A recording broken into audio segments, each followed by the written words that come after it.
is his second session. As we ended that last session, we had some questions about places kids can go to get some extra coaching. So coaches in the room, help me out with this if I'm missing anything. I'm going to kind of go over places that I know of that kids can get to. Right now, Paul is running through Throws North every Sunday. Throws clinics and camps, 10:45 at the U of M.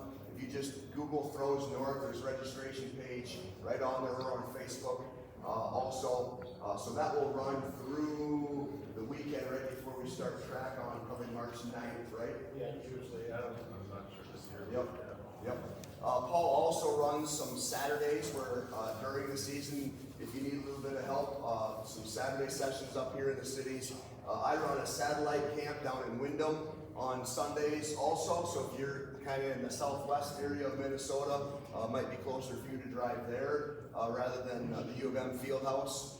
So you have that option also. In the summertime, man, we have a myriad of camps going on. There's Yankton Camp in Yankton, South Dakota. Oh, sweet, here we go. 701, run by Larry Walker here, Ross's father, in Bismarck, 307 out in Buffalo, and those camps are about 2 or 3 days apart, so you might even want to hit both of those. I'll be hitting both of those in a row this year. You get invited back. I'm still on double secret probation after a decade of employment in 307 and 5 years in Ironwood. Something about the Germans bombing Pearl Harbor, I don't know. Corrales with Garrett Middleton, fantastic discus coach there, and then the granddaddy of them all, Ironwood. And we have some area camps that might be like one-day camps. I know Mankato State with Mike Turgeon puts on some one-day camps. University of Sioux Falls does the same thing with some one-day things. So I don't know, is Pete running a camp here at the U of M this year also? Yep. So it's usually a day camp. there's a lot of opportunities. There's probably even more opportunities than I'm naming right now, and we've got some ideas for expansion. We may be doing some expansion with the Madison Throws Club, running a summer camp kind of conjunctively through those guys. So a lot of cool stuff going on. Go ahead, Paul. We're also, Throws North is now doing a Saturday camp at Blossom, right. and Wednesday camp. We're trying to get it off the ground. We got kids that don't understand instructions. Yep, consistency is key there. So, and that will also run through March, correct? Yeah. Right. So all that information is on the Throws North website. So, like I said before, we are wide open to questions and comments and what do I do if ... So please let us know if there's anything we can do, or if you're looking for opinions on, hey, what's this camp like? What can I do? Where can I get some extra reps at? We have a ton of contacts in the business, and we'll get you moving in the right direction. So, without further ado, I'll let Ross take off with our second session here. Ross Walker. All right. So the more that my wife kind of presented at a lot of camps, like we were talking last night. We presented Wyoming, Montana, North Dakota. My wife was here a couple of years ago. It's one of the common questions that we get a lot. And like you would ask a question too about corrections, right? Like we're seeing things, right? Like a lot of the camps give like good information on, a lot of the basics and drills and different things that way. And don't get me wrong, like it's still vital to get that information out. But the more camps and clinics that we've gone to, we always end up getting the questions of, well, what about this? Well, my kid's doing this, how do I fix it? And so a couple of years ago, we finally decided, like, how do we actually kind of begin to break that down into ways that we can really try to begin to identify common errors and then find some different ways to help fix those errors. The longer that I coach, I use the example in the first session. A lot of coaches, like when a kid drops the elbow, right, the first reaction will pick your elbow up. And unfortunately, what we end up seeing is the effect and the cause happens much sooner within the ring. So how do we begin to identify some of those common throwing errors? So I'm going to go through a lot of like the major questions that we've always received from clinics and stuff like that. But if there's something else that you guys have seen, we can kind of open that up and almost make it more like a round table and like being able to use our throws community. we're fortunate that, you know, like we're in a place where, we have, let's say that we're working with an athlete, we've been working on a specific thing for 2 weeks, nothing's changing. And I will literally text a lot of our friends that we coach with and go, here's a video, there is something that I'm missing, and I don't know what the heck it is. Can you take a look at this? And then we'll get that feedback back and go, God, I'm a dumbass, how did I miss that, right? But part of that is like you get so in tune to like looking for one thing, you're trying to fix that one thing, and you miss something else. So I truly love our throwing community because that's truly what that is. Like we are all here because we want kids to get better.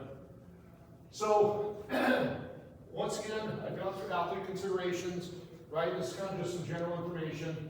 My philosophy, we want to start at the front of the ring and then work our way back. My way is not the way, it's just one way to kind of achieve that result. Once again, know your athlete's strengths and weaknesses and try and tailor it to them. I'll pass through, like I've already gone through that stand throw philosophy within that first section. But now let's work into errors and corrections. So we try to drill the ever living snot out of our stand throws because if we can't execute the stand throw, like in our belief, if you can't do a stand throw well, anything else that you do is not going to make a difference in fixing that. So a lot of common errors within a stand throw, right? Early finish, right? Like for a right-handed thrower finishing out the right sector, everything's pushing right. What are some of the causes? So what we try to do is kind of look at, okay, what are some of the main causes that we end up seeing? And for us, we always want to start with ground up. We want to start with the most powerful part of our body and then work up from there. So first cause, right? From a stand throw, if I'm throwing towards the wall, if that right foot doesn't turn all the way. So we really try to emphasize with our kids is that our eyes don't set the direction, our hips always set the direction. Okay, so a lot of kids, we always look first. If a kid is finishing out the right sector, what are his feet doing, right? What are his or her feet doing? If that right hip or right foot's not turning all the way, hips are finishing early, so everything's trying to finish early. So that becomes the first thing that we look at. Okay? Okay, left leg or foot, the block is not turning. So a lot of kids, let's say that right's turning, but the left leg is basically, we call it kind of like the pirate leg, the peg leg, you know, not an active left side. So for us, and we've heard a lot of different cues, a lot of different things, a lot of people want to stab the left or things like that. But we've found that with a lot of our kids, if they have essentially a straight and extended left, that their hips still finish early and everything's still finishing out that right sector. So if we see that the right side's turning, okay, what's the left foot doing? If that left foot is not active, it's relatively static, left is extended, a lot of kids will try to finish with their feet and hips feel square. So if the right's turning and the left's not, then we're going to try to train how do we get the left. So a lot of kids will have a little bit more extended left.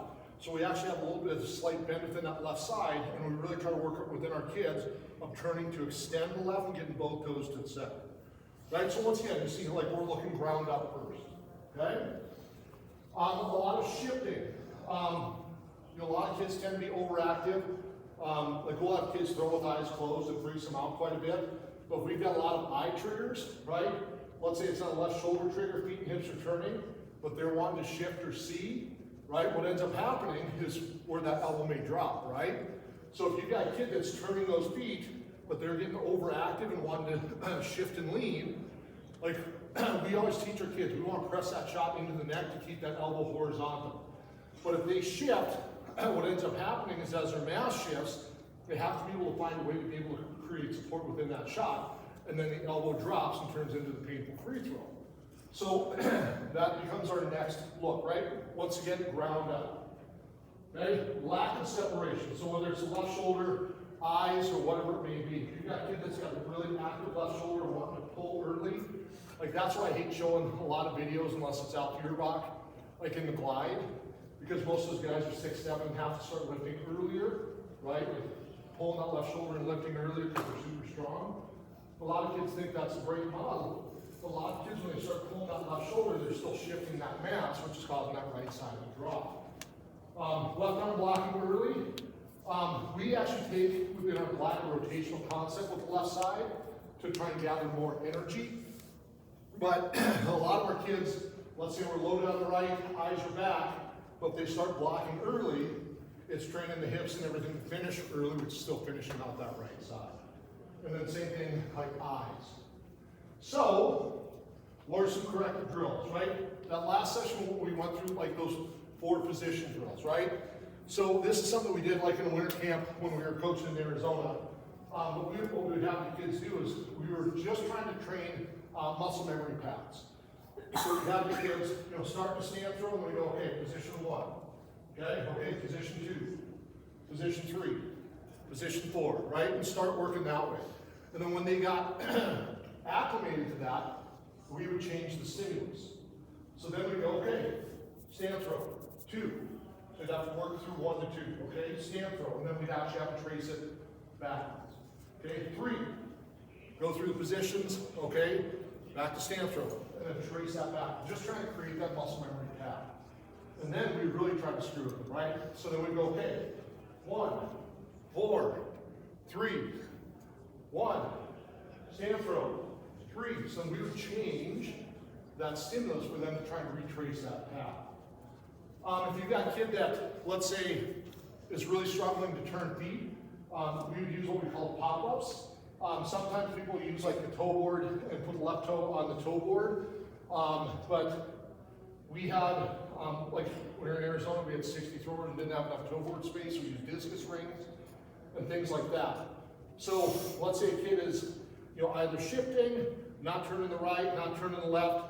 So what we would actually have the kids do is from that stand throw, our big focus was, hey, we're trying to turn feet and hips to stay low down that right.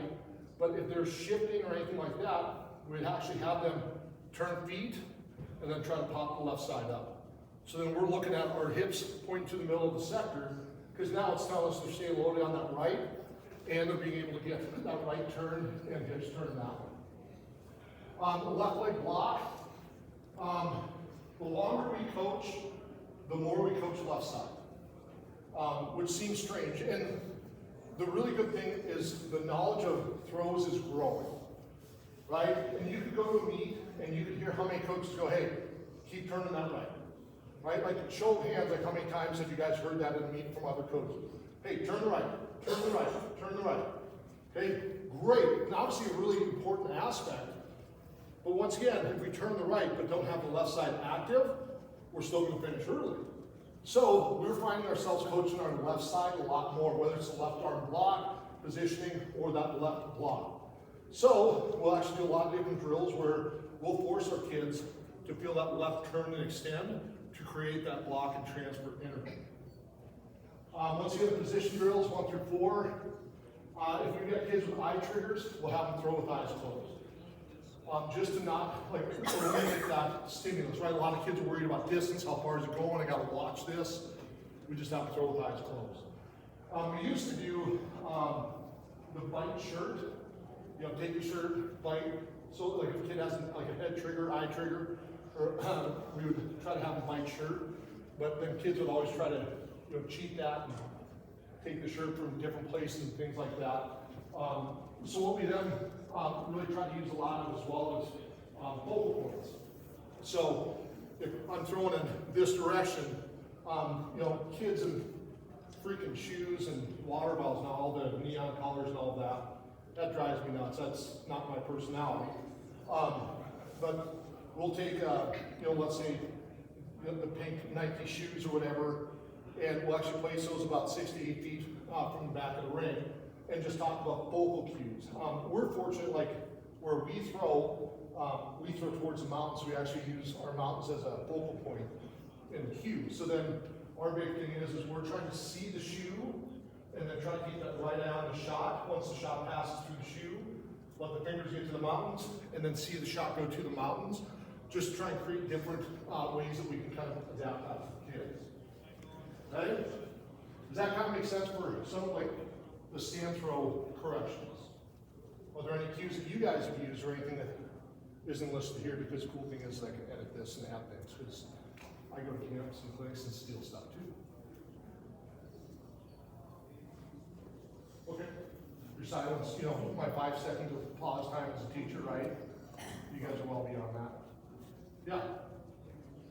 I often talk about when kids are doing the pulling the head away thing. 2 cups of water. Yeah, Yeah. yeah, just, Yep, and, I don't know, it doesn't always work, but, yeah. you know. Well, and once again, that goes back to the axis thing, right? Whereas a lot of kids want, hip hinge and things like that, whereas we're trying to like set the axis, right? Here our axis is vertical, low to the right, we've changed and adjusted the axis for orbit. So we talk a lot about axis and orbit, that way, but if I've got a kid that's constantly trying to, like, dropping shoulders, like even in entry, pulling shoulders, we'll go, okay, you got 2 full cups of water on the shoulders, just to try and get their base and their posture underneath. But yeah, like tilting shoulders. Okay, so I've already kind of gone through like the position drills and things like that. I got a lot of running. I've been using it with their kids lately, it's just the chin stays on the ball, Yeah, especially when you're doing that core position drill. So the chin stays back with the ball and the eyes stay back. so here. Once again, that position 5, that reverse, that's gonna be at your discretion. If you see a kid that's hammering the hell out of non-reverse and the hips are super active. Like we had a coach down in Arizona that literally he would teach the kids to jump and turn. And my wife and I are looking at each other going, what the hell is going on? Like why? Because literally, like, we're not turning feet, we're not turning hips. He's literally teaching them to jump and turn with no rotation. And so like we here to confront, we're like, why are we doing this? Well, that's what I've always done. I said, well, how is that beneficial? And he couldn't come up with an answer for that. And so, like, we had talked through that and said, like, we firmly believe that non-reverse before we teach that reverse, because if the kid can't activate hips, right, and get through, like, it's putting a Band-Aid over a flesh wound, like, it's not gonna fix it. We'll cover it up for a while. So, once again, just some different images that go with that. Once again, like our friend Tony here. So once again, our big thing is like how do we create and set that axis?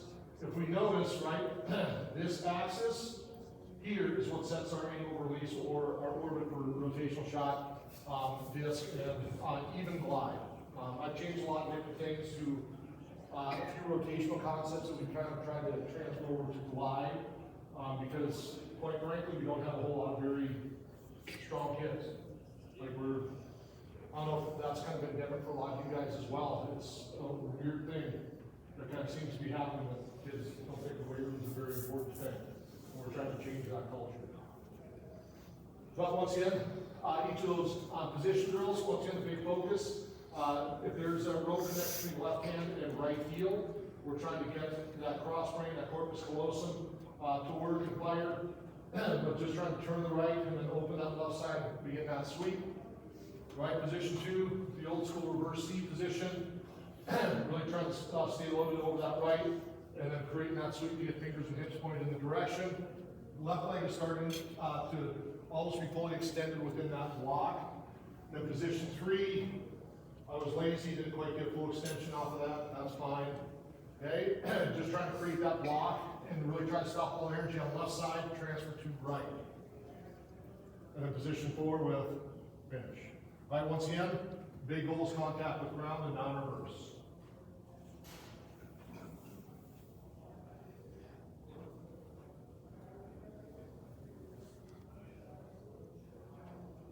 And once again, disclaimer, I'm left-handed, trying to go right-handed, so bear with me. Okay, so now we're going into some rotational concepts for shot or discus with veer. So some of the areas, right? I only put some of the major ones. Like the more movements that we get, the more problems that we have. But we'll start with some of these major ones.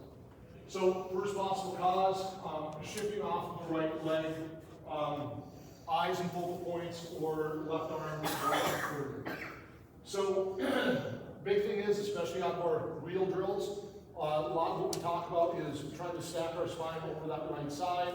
The hardest part with a lot of kids is we're trying to take a loaded left to load the right and then stay loaded on that right. A lot of our philosophy with coaching our kids rotationally is we want to try and create lift to create an eccentric load to recreate lift. More so than a rotational shot because the ring is shorter and we want to try to utilize more lift and eccentric load to create more lift, whereas discus, we can be a little bit more linear and horizontal. So, first possible cause is a lot of kids overshifting off of that right and their mass is pushing towards the toe board or towards the front of the ring. Okay, the other one being focal point in the eyes. A lot of kids want to tend to rush and end up backing into the throw because they're trying to let those eyes dictate direction as opposed to letting hips and left side dictate direction. Let's say that we have that nice common fix where we got this long left. As kids start that tuck, a natural thing for a lot of kids is when the left leg tuck, the left arm wants to tuck and squeeze as well. So when I start that tuck, a lot of kids will tuck early with that left arm, which speeds up that upper body. So, some of the corrective drills, we'll start with those wall drills. Once again, the squeeze and tuck on a wall. We'll do the wheel to wall drill with that flat foot against the wall. And then we'll start working some step-ins. If we've got kids that are not very strong and can't do like a static wheel, then we'll actually have them work through a dynamic wheel. We'll actually try to have them pick that right up and load the left to give them a little bit of energy to carry into that. Once again, we can have coach control left side. Perfect, Aaron, come here. I'm gonna put you to work, I'm sweating already. We'll start with a static wheel. And turn it left arm in. You want me to demonstrate? So within that wheel position, a lot of kids want to tend to have an overactive left arm because we want to generate energy from the lower body first. So what we'll start with is we'll actually stand within the ring to have them try to clear. If they're really struggling with that, then we'll control left side. So then we'll start with trying to pull that left hand, if that makes sense. Okay? Oh, I'm getting you confused now. You used to keep Okay. going. Yep. If they're struggling, let's say the left hand is all right. If they're struggling to get that left through, I'm going to place right hand on left hip and push that left hip in. Aaron's not very flexible. So. Not at all. But we can try to control that left side. So if they're doing a good job with that left arm, but they're struggling getting that squeeze and tuck. If you see the squeeze and tuck, but they're not turning that right, we can give them that push to be able to help push that left hip through. Okay? And then working into kind of our step ins. Same idea. Let's say that you've got, freshman boy that's got oversized feet and is really struggling. We'll control that left side and force him to step into that as long as we load the right, and then give him a little bit of energy to work through that. And just try to feel and create some muscle motor patterns. Okay? And then we can actually do what we call a wheel run back. So, once again, the wheel, the all half turns, whatever you guys want to call that terminology. Good heel-toe relationship, right foot's 3 inches from the wall, and once again, we're trying to have that active right to turn into the wall, and we're trying to get the instep of that left foot, so shin to mid-calf, and trying to get the instep of that left foot to the wall. Okay? So turn right foot, tuck left knee behind right knee, squeeze knees and push and tuck in at mid-calf. Does that make sense? Right? We're not looking for this high tuck and wheel, right? A lot of those people that have that high tuck and wheel generally tend to fall in. It's like Megan Ewan's a big one. But I mean, when she can throw 20, 40, It's a long ways. yeah, it's far. Right? But she has found a way for her to be able to create that drop. Whereas a lot of our kids, we want a lot more horizontal. We don't want those shoulders to drop. And we're really big on creating lift and load.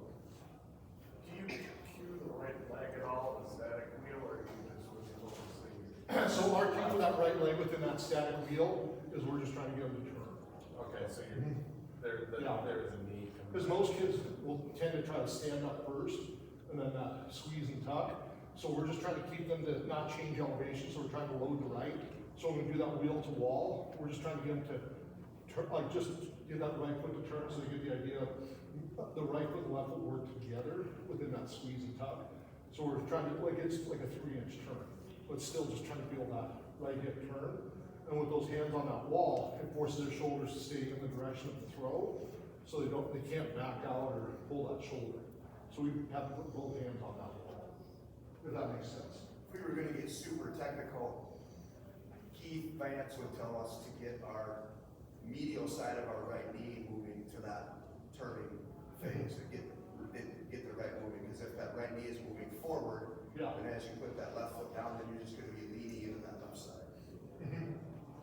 Which is So- another common problem we have. Yeah, and by medial, he's meaning that Right. middle, right? He's not trying to push it forward. He's trying to get that right foot to, that right knee to begin turning into that left. Right. I teach middle school, I gotta really dumb shit down, so. But yeah, like same idea. Old woodsy. Okay? So then that wheel to wall. So now, let's say that the kid's doing a good job. You're starting to see that right is becoming active, you know, that medial movement of that right knee. And we're starting to see that nice tuck. Now we'll go basically within arm's length, pre-turned right, right still facing the wall. But now, that same idea, we're trying to activate that right to turn even more, and then trying to get that flat foot against that wall. A lot of kids, when they'll tend to want to shift, and they'll sit, and their back will hit the wall, which means they're trying to shift or move to it. So it forces them to stay loaded over that right on that axis on the right side, if that makes sense. Okay? I think you got a video. Glorious. Okay? So once again, if you've got a kid that tends to lean forward, they're losing their center of mass, their shoulders aren't stacked over those hips, this is a great place to start. But once again, trying to have that right also turn and activate with that left side. Okay? One common thing, a lot of kids tend to stand up, that left side will rise with that. So we're really trying to keep them to stay loaded on that right, and think about that nice low.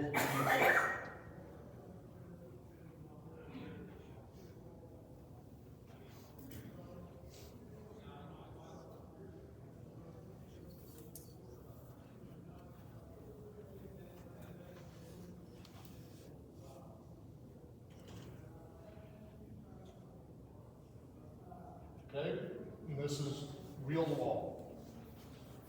So same idea, arms length away. Once again, active right. If you've got a kid that turns right but still tends to shift to pull that left shoulder, they'll back in, their hips or back will sit against that wall, which is not what we want. We're trying to get them to stay loaded on that right side. So they're staying loaded between the left foot for just drill's sake against that wall, flat against the wall to get them to feel where they're at. Okay, for us, big thing is trying to get super quick tuck out of that left. I know that there are different strategies and things like that. There we go. Okay, any questions so far with kind of wheels, anything that you guys may have tried or done, or different things out there? And once again, I know the more movement and more that we add, a hell of a lot more can go wrong. I got a couple of middle school girls that, when they first started doing the wheel, they thought that the engine was the left foot, and so the right foot was stuck in the ground. And so, to counteract that, then I had them stand on a discus with the Yep. right, and then actually just use the right knee as the engine to turn that, so Yeah. that they can get that half turn in. That also works at the back of the ring too, if you get For kids left, that are not loading their left, not getting that balance position. for the orders. You know, set the discus in the grass, stand with the left foot, see if you can. Makes it way faster. Okay, so once you're taking a lot more of like the rotational concepts, but there's a lot more that can go wrong within rotation. So now within South Africans and bulls, most of the common issues are over rotation to middle of the ring, right? We're missing our landmarks, we're missing the right getting to this middle of the ring. So what are some of the possible causes? A lot of kids to start with, one of my biggest pet peeves, and like I feel like one of the hardest habits to break, is kids want to follow the path of the discus when they wind, and so weight transfers over to that right side, and the first thing they have to do is retransfer to shift, which is causing their mass to already move. So that's the first thing that, like, when we start teaching, like, just a wind, is we'll literally drill with our kids, our swing, our catch, and when we catch, we're gonna push our mass over that left side, especially for our younger kids. And then when we wind, we're trying to push our weight and belly button over to that left side with our younger kids. Our older kids, they get more and more comfortable. They can, we really just try to focus on a little bit more balanced weight, but we're still trying to push that left hand inside of that left knee and that left instep. Just a little more balance is where they're at there. Okay? Because then we can work more on the concept of, you know, trying to push that left heel forward to the back of the ring and create that stretch reflex. So that's a big one with a lot of kids is that wind, and then they overshift, and then their mass or upper body is leaving the hip. Left arm, kids have a weak lower body or overactive upper body, is throwing that left arm in, and then trying to over-rotate there. And then the other one, the right knee cut in the corner, or pinch knees, right? So we're looking at like possible differences out of our South Africans or our true pulls. So corrective drills, we'll do different wall drills, so actually do an entry drill. So then what we'll actually do is against the wall, like obviously can't do discus, we just say imagine you have a shot in, but same idea, younger kids will start with that line, and then what we're gonna try to work on is trying to push that left heel to the back of the ring, to turn and try and get that knee to drop. And then what we're trying to do is just trying to get that sweep, and then that left arm is gonna stay level with the wall. So we're just trying to get the idea of, we're trying to get that right hip ahead, right side ahead. So with that shot in, is trying to get here. And once again, I'm left-handed trying to do that right here. I do believe I have a video of Jordan doing that. Let me see if I can get to the video and I'll come back. So Jordan Geis came up 2 years ago, he and Sam.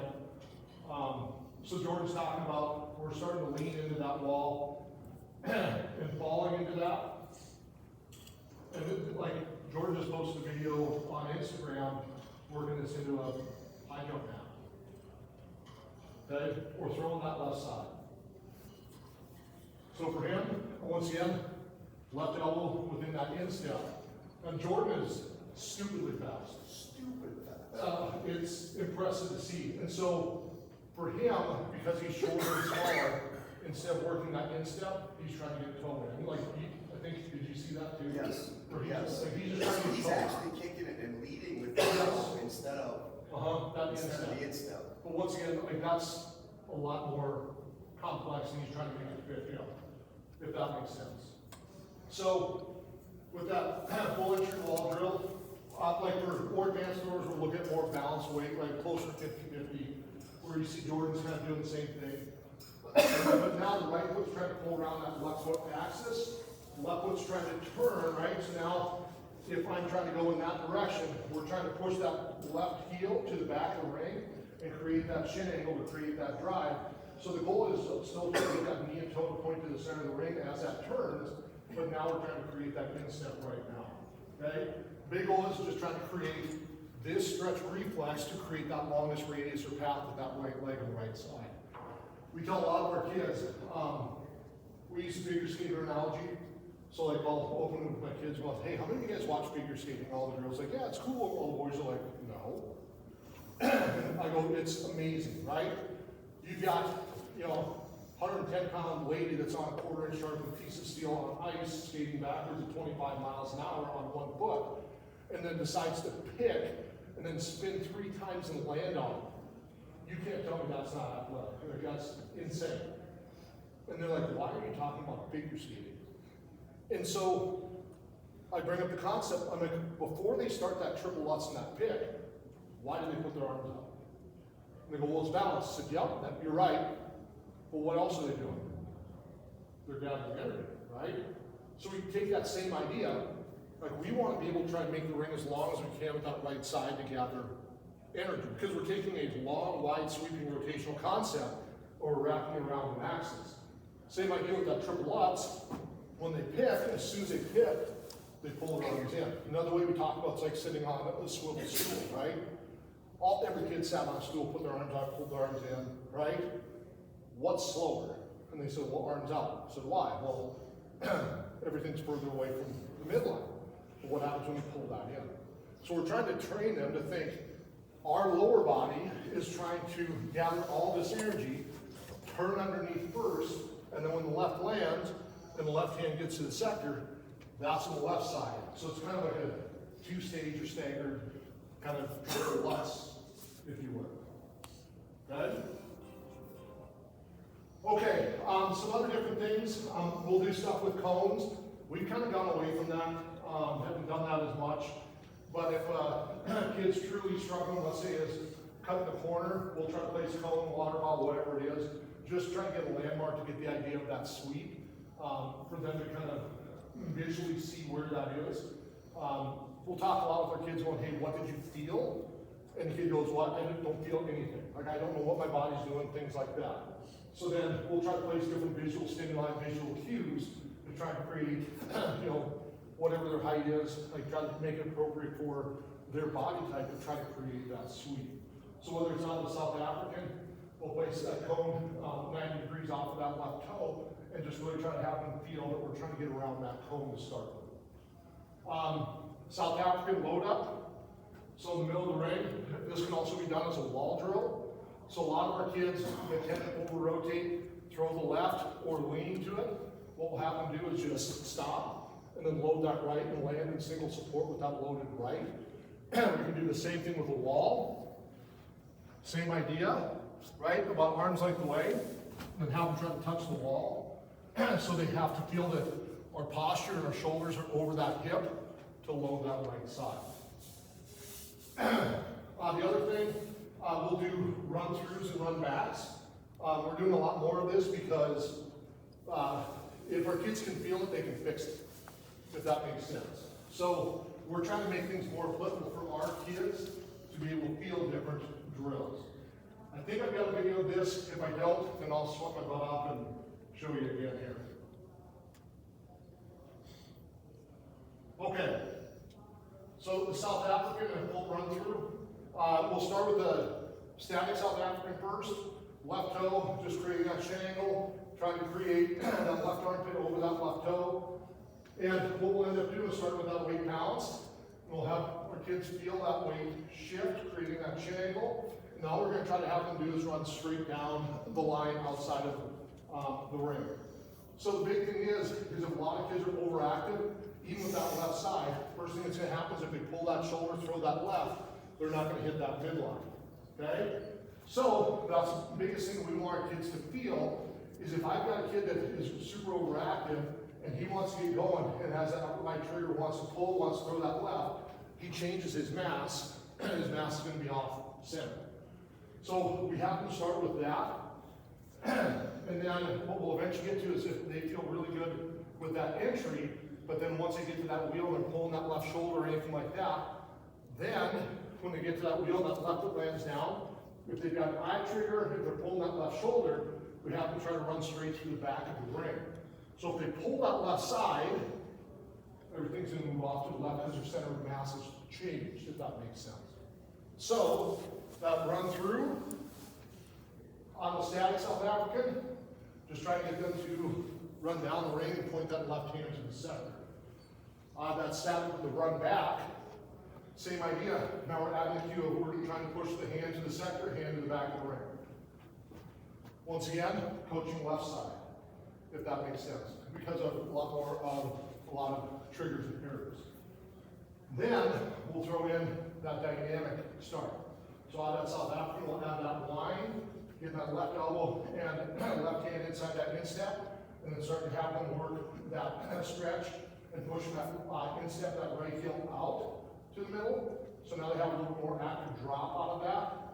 And if, let's say that they don't do a good job of getting that shingle, or they tend to like back that hip down and fall out, they can't get down the middle of that ring.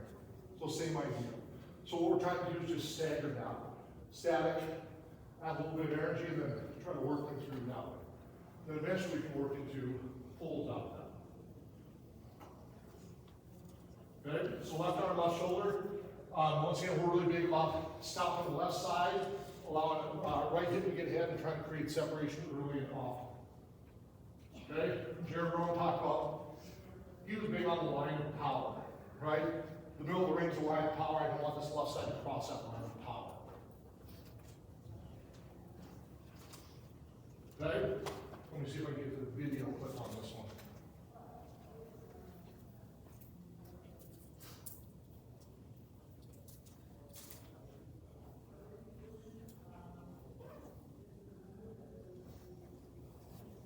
Okay, but you get the idea, like when kids are overactive with that left side, left arm, we're trying to get them to feel where they're at.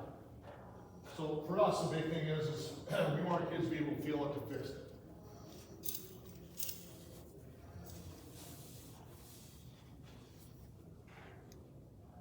Okay, change of mass because of an overactive left side.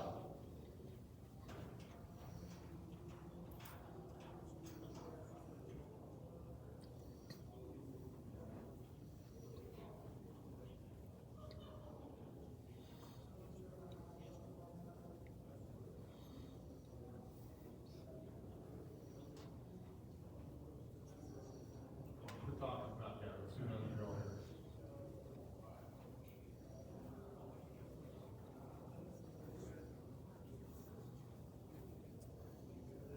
Okay, then there's that run back. So if the kids are really good with that run through and then they're still shifted, especially within that wheel, we can do that run back. And then you can do the same thing out of the pull. And even there you saw I had a little bit overactive left shoulder, and you can see how your center of mass changes.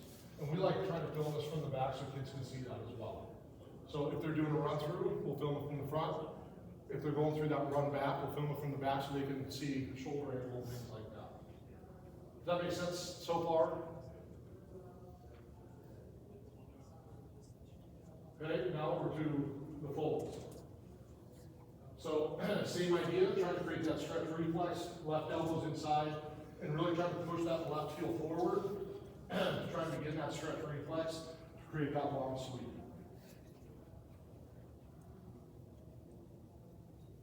Right?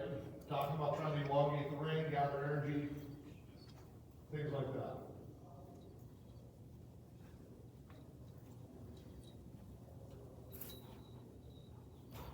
So this is a lot harder for kids, especially out of poles, because now we've got 370 degrees of rotation. So now kids are going to be a little bit more overactive with that left side. If they've done really well with the South Africans, whether it's the static, the dynamic, you can even do this with the step-ins as well. If kids are really struggling with the South African, you can have them do a step-in and then work through slow and kind of baby step your way through that. Okay, you can see my entry was a little fist forward. But once again, left-hand thrower trying to do it right-handed. But you can see how I'm trying to pull it into early, but we can still do the same thing with that step in for a lot of our kids to slow that down for them to feel where that's at.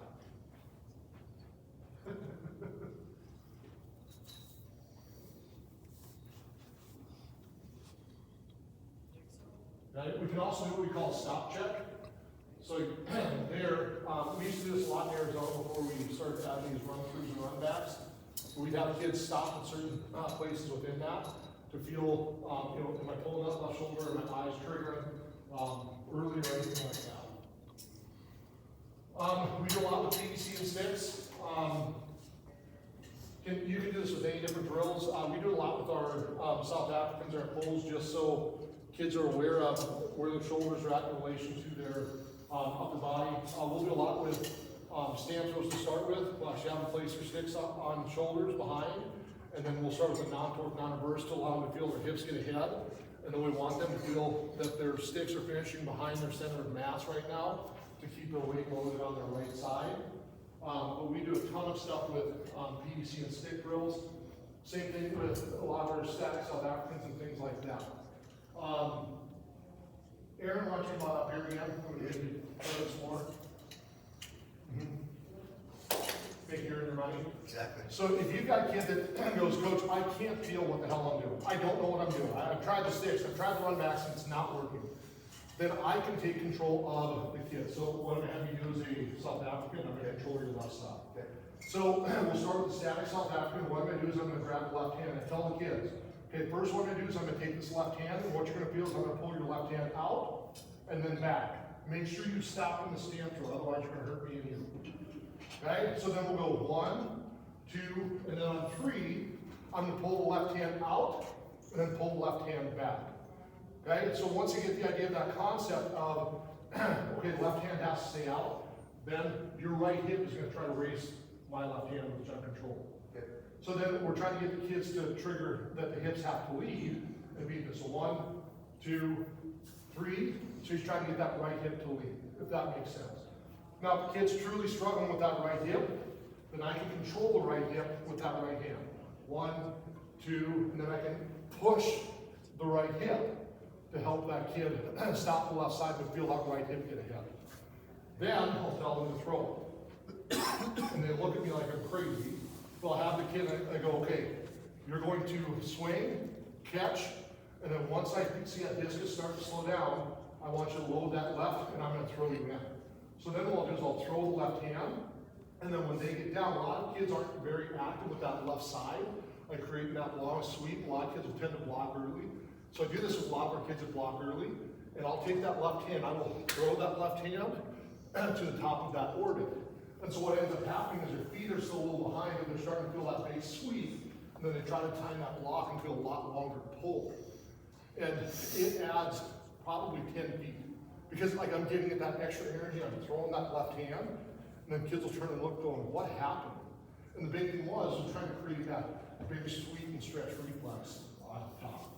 Once you have them wind, are you okay with them winding? You want them winding just to Yep, here? just to a static Or do position. you want them Because going any farther back? we're keeping that as static, because if they can't do it static, they wouldn't be able to do that dynamic because they're still throwing the ball.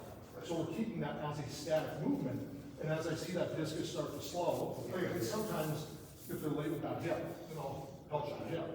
But I'll take that left, push the left, and then throw the left hand to try to get them to feel that, if that makes sense. What some of my kids will do is, if they wind back too far, this left arm moves like you said, and now the first thing I wanna do is I wanna do this Yup. in coming out on that left So, side. Now I don't.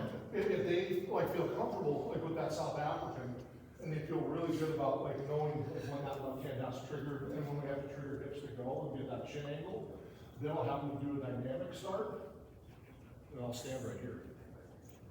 So then they do that dynamic start, but they can't hit it. Right. So they have the same idea, now we're adding that energy, but we have to stop, if that makes sense. Cool? Do you have videos of that? Not that, because we always forget the video whenever we're doing that with our kids, because we've got 25 throwers and then. But like, that's what we end up, what do you want me to video with Aaron? No, I. Oh! That's later. They're gonna just push one first. Yeah, just left arm. Yes. 1, Oops, sorry. okay, guess what, 1. 1, 2, 3. Okay, and if they're pulling that left shoulder, then I can control that left side. If they're struggling with that right hip, then go 1, 2, 3 to push the right hip. If that makes sense.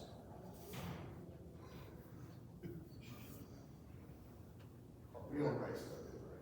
What's that? We own rights to that video, right? Yeah, Kara's through some LLC. Okay, so here's some of the, like our stick drills, some of the things that we do at the front of the ring. Once again, we'll start with those stand throws. Once again, working ground up. What we're really trying to train is we talk to the kids a lot. It's a lot like a clean and jerk, right? We've already got the clean, we've got loaded. We're trying to work on turning to jerk that bar. Yeah. Can you pause that for a second? I'm smart enough. That is the, that's our office view at Oh, Family yeah. Summer Camp. So if you're ever wondering, wanna go to a camp right on the edge of the Bighorns, whoo, we get to look at that for 3 days in a row. That's a lot of fun. So right now, this mountain is owned by a billionaire from California, which that son of a bitch will let anybody hunt it, but there's about 400 head of elk right now that I'm watching from my backyard. 400. What's that? 400. 400. Uh-huh. But yes, this is where we live. Build a house there. What's that? And build a house there. If you got some money, all the retirees from Oregon and Washington moved in. So they just sold a 2,000 square foot house in our neighborhood for $720,000, which is stupid. That PVC pipe that has the caps on it, We have sand in it. it's filled with sand in it, it's about 5 pounds. Yeah, so we wanna try to have a little bit of mass and weight with that. So, I mean, we've got about, maybe 30 of these. But we just pack with sand as tight as we can, glue them up. But we wanna be able to have a little bit of weight and mass that goes with that. About how tall or long that, is that, What's that? about how long is the PVC? 5 feet. Yep. Because you can buy them at Menards. You know that. Can you save big money? You can save big money. There's a whole other story. They have sales too. Share over the loudspeaker. He can share that story later. So, same thing, like from that stance row, we can work that into a wheel. Same idea, just getting that kinesthetic feedback. If the kid's shifting, leaning, we still want to be able to finish that PVC pipe behind that back of shoulders. Same thing, working into a South African. You know, kid throws that left side, so we talk about trying to point the cap of that towards our sector. We can do stop checks and stop within that stance row. We can do a lot of different things. And then eventually work out of the full. You know, if they throw that left side, have overactive upper body, lower body's not leading. But same idea, if we can stop within that stance row, we can work through all the way through full throw and then finish in that non-reverse. So we do a lot of different things with those stick drills to give kids kinesthetic feedback. We firmly believe that if a kid can feel it, they can fix it, if that makes sense. Okay, this is the only video that I can try to show because Jordan is so stupidly fast that I had to take it in slow motion. Jordan threw this out of our pit, and our pit is 70 feet deep.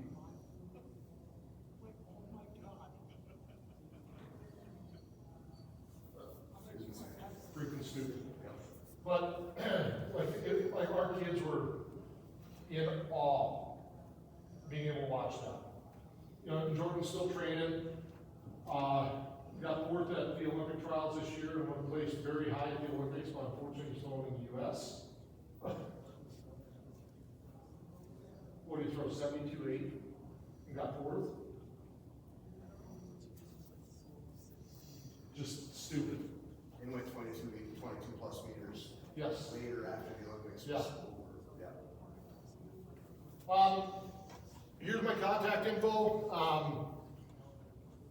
I still have our Arizona number. We haven't changed it over to the Wyoming number because I don't want to deal with all that.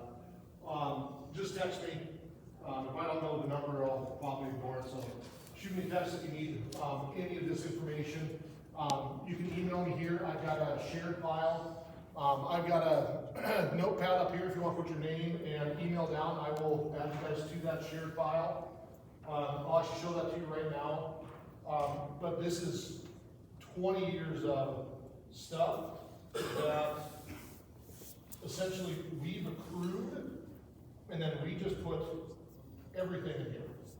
So, like different lifting programs, we've adjusted and changed a lot of that stuff and moved it. But all of our like discus progressions from Ironwood, glide shot progressions, all of our different presentations, we presented in South Dakota too, actually, at the Vance Peterson.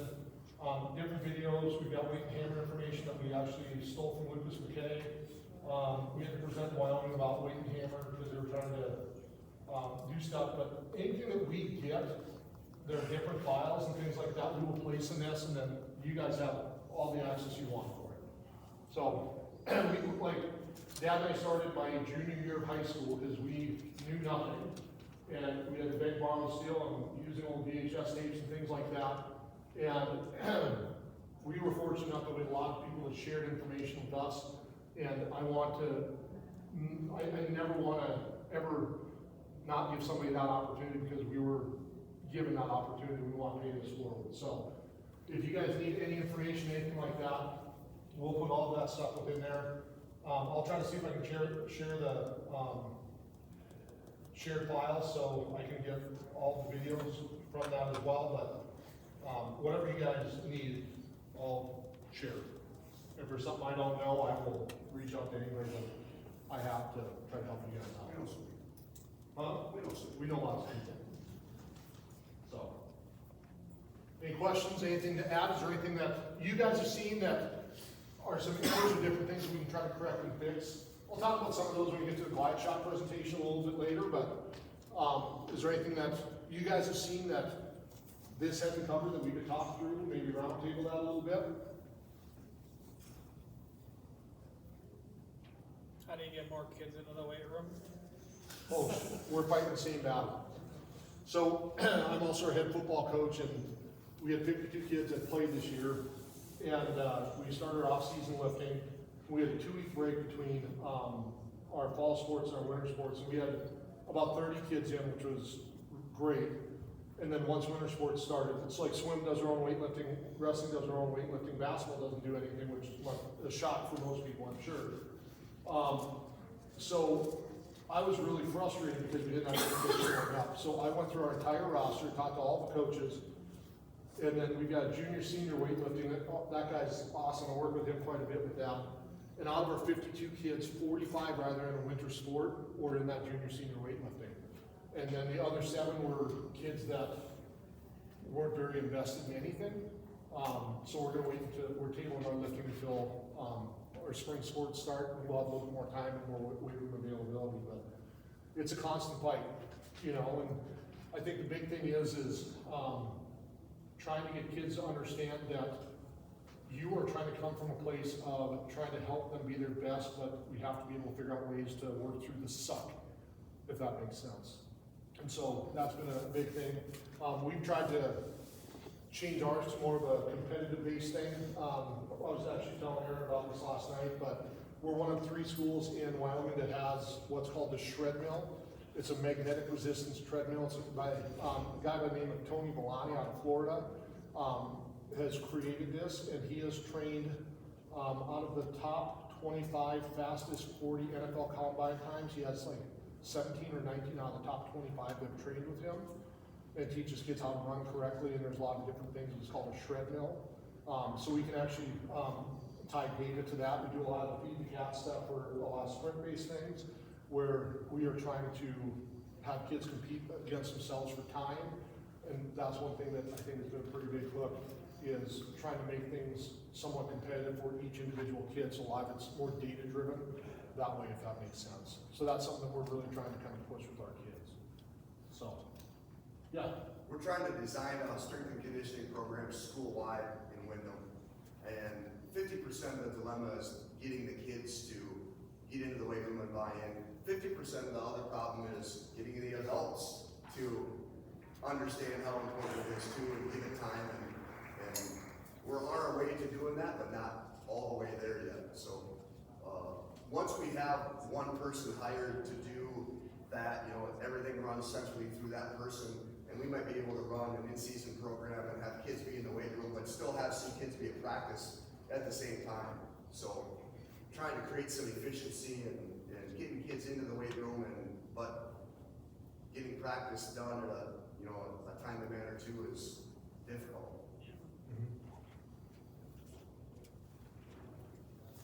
Any other questions, anything that we can try to build off of? I truly appreciate you guys being here. This is awesome. I love being able to try to find different ideas and share. So, just remember, like, we were all starting at different points and starting somewhere. I mean, we were there 20 years ago, and we're still continuing to learn and grow. And I'll be the first one to tell you, I sure as hell don't know everything. I've had a lot of experience, but I'm constantly trying to change and adjust and grow to help be better for our kids. So, we've got Almost half an hour, right? Yeah. Yep, we're back here at 11 for glide shot is our last, favorite glide shot, back at 11 o'clock, so we'll see you then.